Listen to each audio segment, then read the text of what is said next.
Good day, sir. Today in this video, I will present my laboratory activity titled System Integration from Data to Functionality under the subject Introduction to Integrative Programming and Technology. So first is what is integrative programming? So integrative programming focuses on connecting independent systems so they can share data, functionality, or presentation layers. So they are three common integration models, which is data integration, functional integration, and presentation integration. So for this laboratory, I implemented data integration where one system produce structured data and another system consume that data without directly interacting with the internal logic of the first system.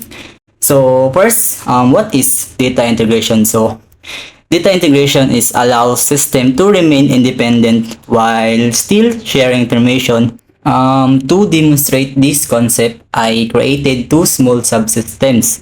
First is subsystem A, which acts as the data providers, and subsystem B, which acts as the consumer and display system. So let me now explain the two subsystems involved in this mini system integration. So again, ang subsystem A is the data provider but does not display any data and does not depend on any other system. It's only rule in the produce and private data. While ang subsystem B, it's the consumer system. It reads the files generated by a subsystem A. So, gina-generate niya ang files ni subsystem A. Then, process data and display the student information in readable format.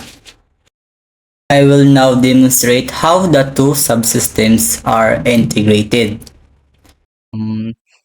Mao ni ang code sa subsystem A. So, naggamit ko Python language. Then, pwede po ka magamit so another languages. So, again no, ang subsystem is data provider. Then, nag-import tag kaning JSON to para sa pag-save sa file. Then, nag-declare tag variable nga student. Then, ang kani siya is mo ni siya to ang data. Or sulod na to sa ko ang sa substance data sa subsystem A. Then, kaning open with gini is mo ni siya ang automatic ni nga mo close ang file after magamit.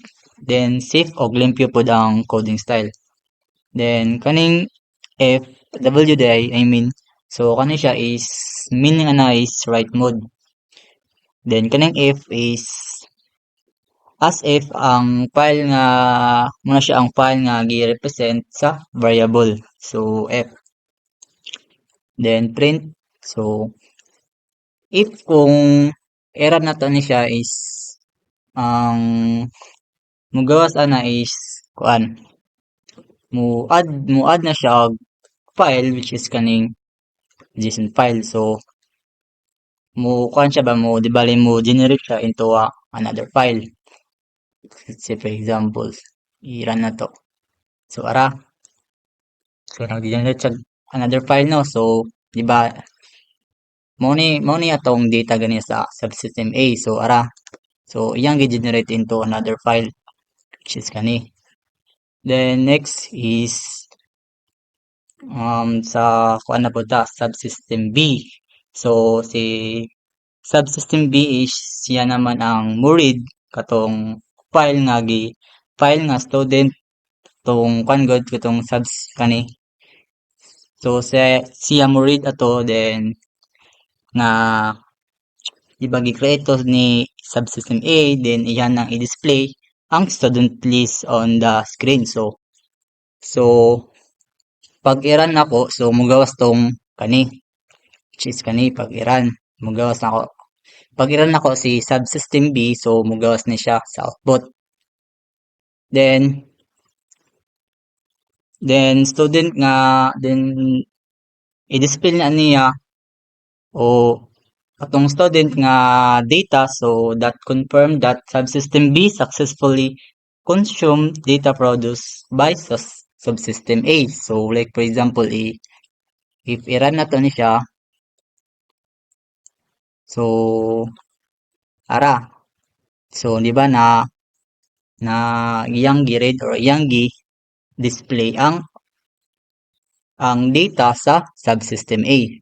So this interaction demonstrate data integration where system communicate through a shared data format rather than direct function calls or shared user interface. And next, my reflection and pain points. So while the integration was successful, so pwede siya na siya potential na challenges in this approach.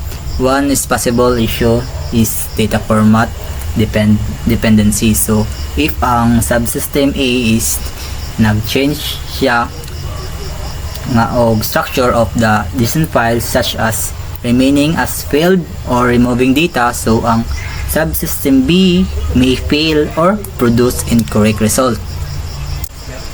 And these challenges are common in a real-world system integration.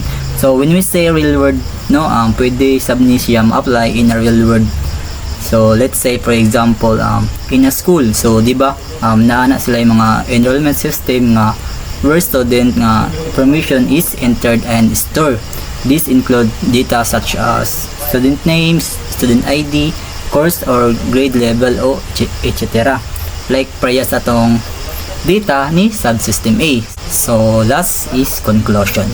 So this laboratory activity successfully demonstrate data integration gamit ang katong two independent subsystem, which is C, subsystem A and subsystem B. So again no, ang subsystem A is siya ang naga-produce o naga-structure sa data, and si subsystem B siya ang naga-consume and naga-display sa data. So that's all, and thank you.